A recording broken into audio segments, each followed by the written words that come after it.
Okay mga ka-TH, good morning. Yeah. Ito ang ipapakita ko sa inyo. Ito yung gawa natin na PIM-SC. Ito yung kanyang sensor dito. Tapos igaganyan mo lang siya. Ngayon, pwede mo rin siya na yung nakaganyan niya kung gusto mo.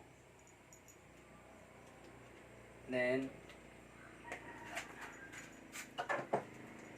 ngayon, pwede rin naman natin na lagyan ng extension.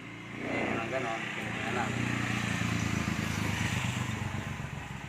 Then, ito ay kakabit natin sa isang sensor na mahaba. Ito.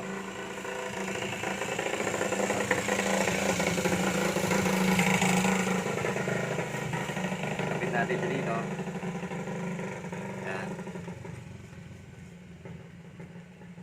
Para hindi ka mabuboring, pwede mo paglipat-lipatin ang sensor. Ngayon, dito, pwede ka nang gumamit. Ngayon, tapos nandito yung tablet niya. Yan. Pwede ka nang gumamit. Yan.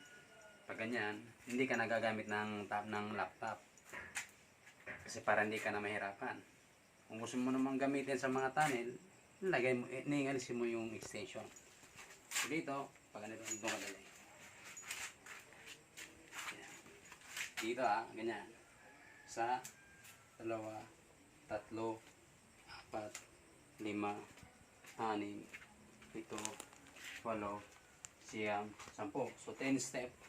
So pag ang parallel doon. Mas maganda kasi pag parallel, ito ang ginagamit, mahaba. Pero pag yung mga maliit na sensor na nakaganyan, pwede yung nakaganyan, zigzag, mas maganda. Pwede naman zigzag dito. So dito, palaging step sa left, 1 foot palagi. 1, 2. So dito tayo magpipindot. Dito mismo nandito yung push button niya sa scan dito. Yan. Dito, 1, 2, 3, 4, 5, 6, 7, 8, 9, 10. So balik naman. Ibawa pag parallel o zigzag ganito. Sa 2, 3, 4, 5, 6, 7, 8, 8, 10. Tapos dito, paatras ka na nag-isip pa 10. Ganyan, ganyan, ganyan, ganyan. So dito, nakikita mo siya. Nakikita mo siya dito. Ngayon, wala kasi siya ng tablet, kaya ganito lang muna.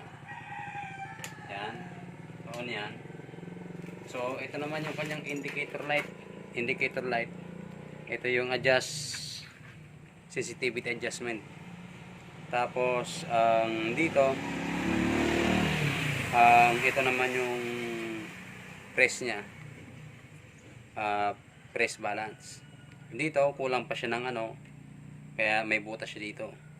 Hinihintay pa ako ng isang push button. Yun yung niya, yung balancer niya. So dito ka naman mag-open, on off. Ito yung balancer sa lupa. Yan, pag magpipinpoint ka. So ganon, ganyan lang. Swabing yan. Kasi hindi ka na kasi kung mag-iisa ka lang, hindi ka na maghahawak, wala ka ng tagahawak. So ganito ka na lang. Ngayon, kung gusto mo naman tanggalin ito, mas maganda kasi pag dalawa ang sensor mo.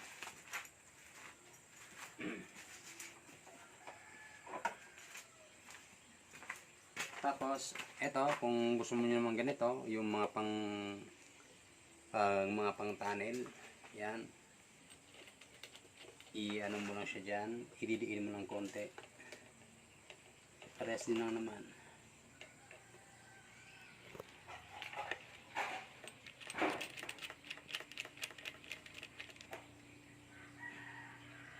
Hawakan mo siya na ganito para maigpitan mo.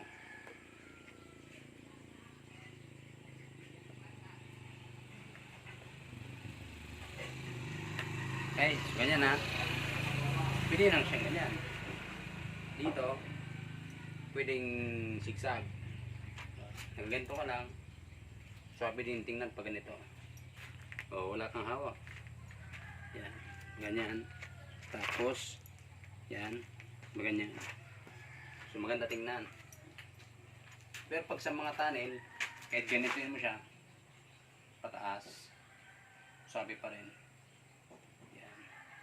So ngayon, dito, tanggalin natin to. Halimbawa, kunwari, ganito. Yan, tanggalin natin. So pag mag-aabil tayo, pwede rin naman tayo magning abil ng dalawang sensor o isang sensor. So dito, halimbawa dito. Tapos yung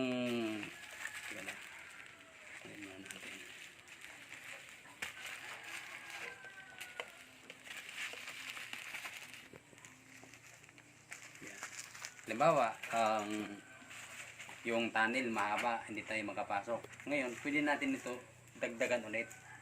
May extension na sobrang haba. Para nasa gano'n, nasa loob ka ng tunnel. Halimbawa, doon ng tunnel. Hindi ito nasa labasan. Ipapasok mo na siya doon. Tapos, pwede ka na gumanyan.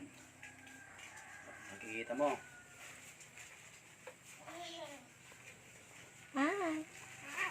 So, ngayon guys, ito ang tinatawag na PMSC Imager Pro. Ito yung unang gawa natin na ning swabe. So meron pa tayong 5 gagawin nito. So dito, pwedeng isa lang o pwedeng dalawa kung gusto nyo. At meron din to kasamang case para nang sa ganon, pag ganyan, ito nakadikit na yun dito. Ito yung niya, yung sa tablet. Ayan, nabubuksan niya papahaba. Tapos yan, ito yung lock. Yan, so ganyan.